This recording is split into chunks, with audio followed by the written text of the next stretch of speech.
guys, welcome to the Homestead. So today we're going to talk about milk.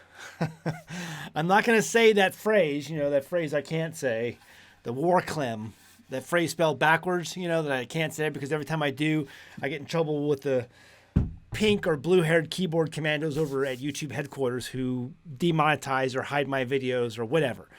Every time I say that phrase. So I don't say that phrase unless I say it backwards like war clem. But today we're just going to talk about milk, just milk. And, this is something that I feel very strongly about. It's one of the reasons I love being a homesteader. I don't have a milk cow. I don't need a milk cow because I have friends who have milk cows just down the road. And so when I want war clem milk, I go get it from them. And I pay them. I get about 3 gallons every week.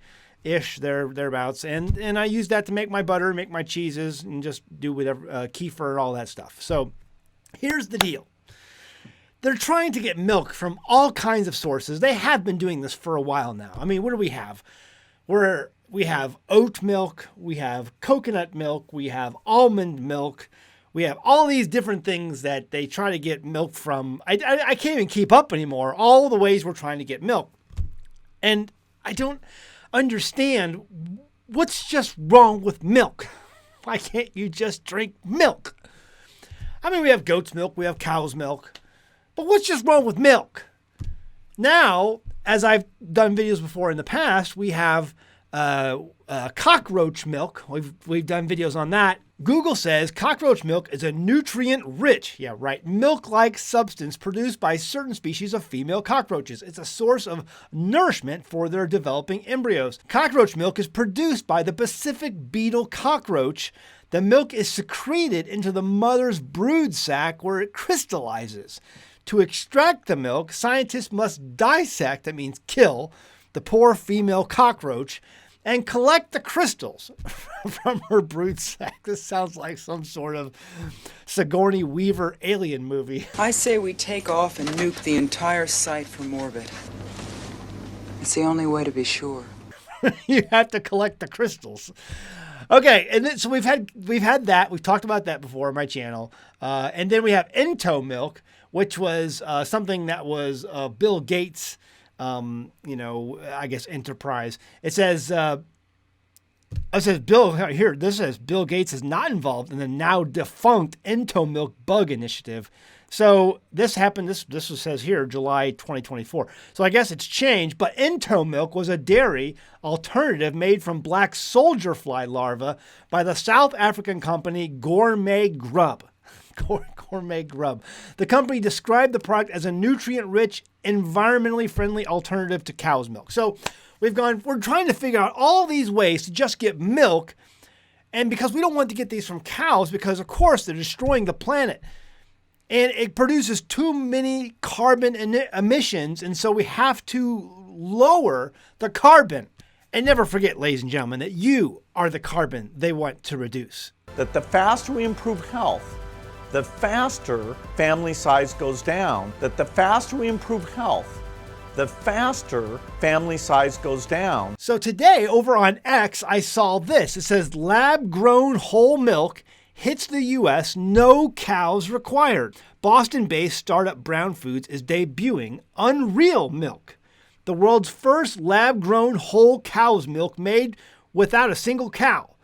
Using mammalian cell structure, is that how you say that? Mammalian cell structure. It mimics traditional dairy in taste, texture, and nutrition while cutting carbon emissions by 82%. But remember, you are the carbon they are trying to reduce. That the faster we improve health, the faster family size goes down. Unlike precision fermentation, this process recreates complete milk, allowing it to be processed into butter, cheese, and ice cream. Oh, that sounds great. Independent testing confirms its molecular match to real milk. With $2.3 million in funding, Brown Foods eyes commercialization, positioning itself as a leader in cellular agriculture. And this was published by Forbes. So they're letting you know we now have a perfect molecular match to milk. We don't need to milk cows anymore. We can reduce that carbon. And really what we're trying to do is reduce you as carbon. That the faster we improve health, the faster family size goes down. I don't understand why we just can't eat real food. So the other day over on X, I posted this picture. It was a picture of going to a supermarket and finding all of the now plant-based eggs in your supermarket aisle that they now want you to buy because, of course, eggs are very expensive. And isn't it just happenstance? Isn't it just convenient that we have all of these eggs here on the shelf for you that you can now buy, and it's just egg. It's just plant-based egg. But we have just egg, and the ingredients are mung beans.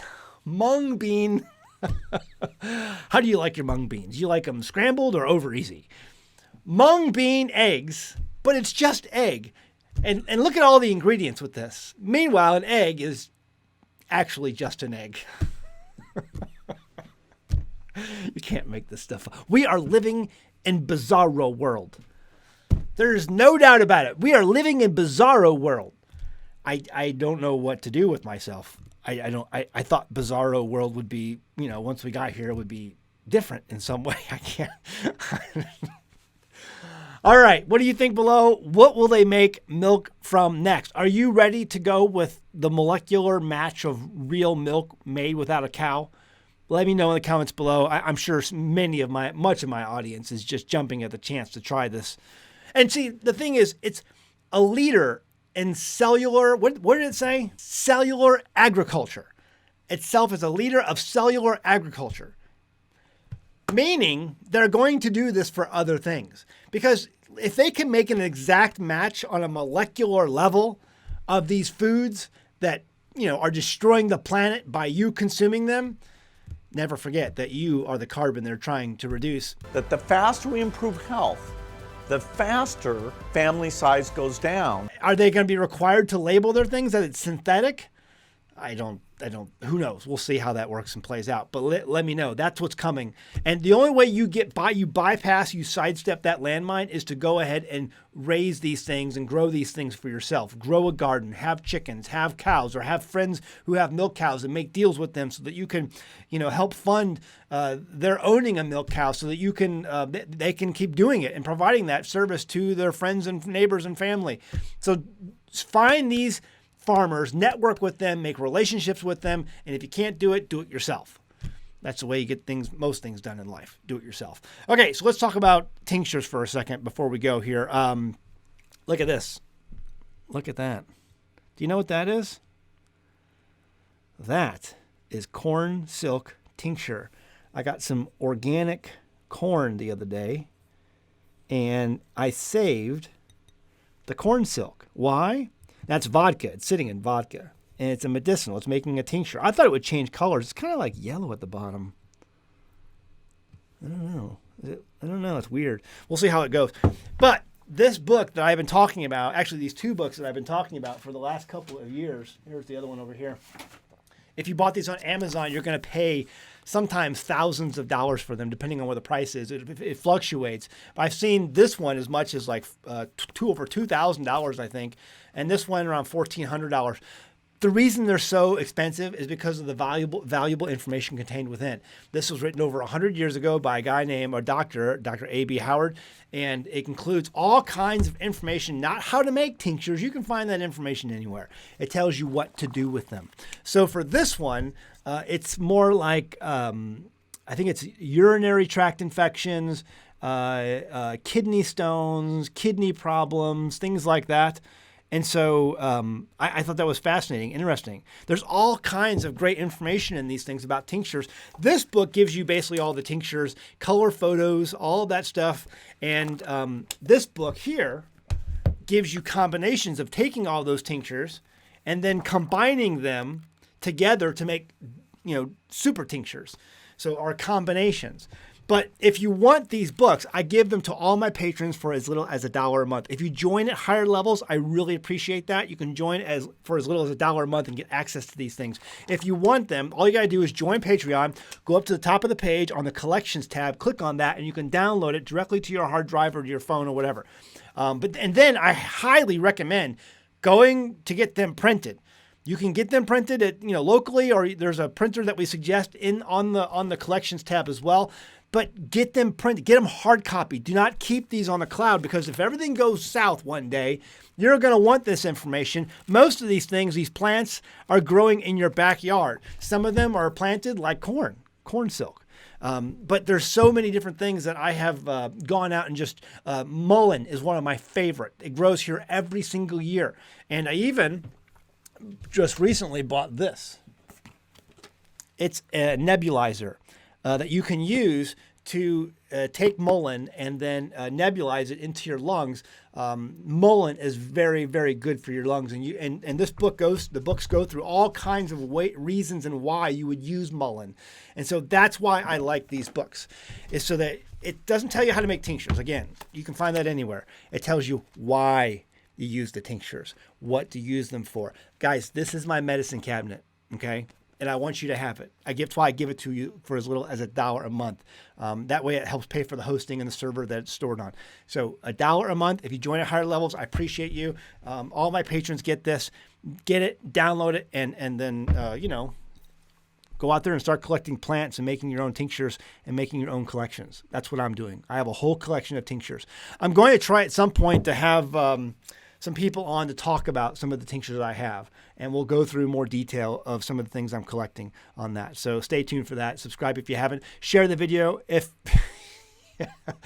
you're excited about Ento milk or whatever else kind of milk out there that's coming out these days. Share it with your friends on Facebook and all the other social media places you hang out at on X. Follow me on X if you're not already on there. Follow me on there. But share the video, like the video, and subscribe if you're not subscribed already. I'll see you next time at the Homestead. Bye. Have you ever gone to a health food store and seen all those small bottles of probiotics in your cooler section? Man, can they be pricey. Are you really getting all you need to improve your gut health from those expensive bottles? How viable are they? Most of those products claim to give you between 8 and 15 strains of gut-healthy healing bacteria. Think of each strain of bacteria as a different factory in your gut. Each factory is responsible for breaking down that food in its own way. The more factories you have, the more the food is broken down and the easier the food is absorbed and digested by the body.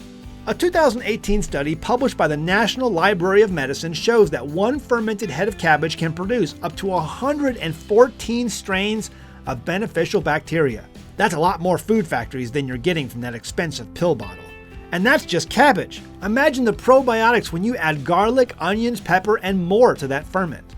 PerfectPickler.com and its home fermentation kits provide you with everything you need to get started making your own gut-healthy food factories from the comfort of your own kitchen.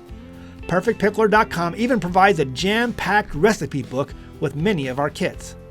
Visit PerfectPickler.com and start fermenting your own veggies to begin your journey to better gut health. That's PerfectPickler.com.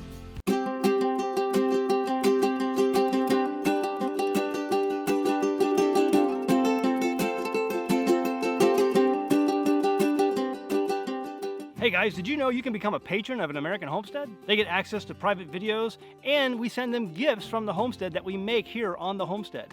And we also enter our patrons into special giveaways that are only available to them. And before you go, please check out these other great videos. Go ahead, click. I'll wait.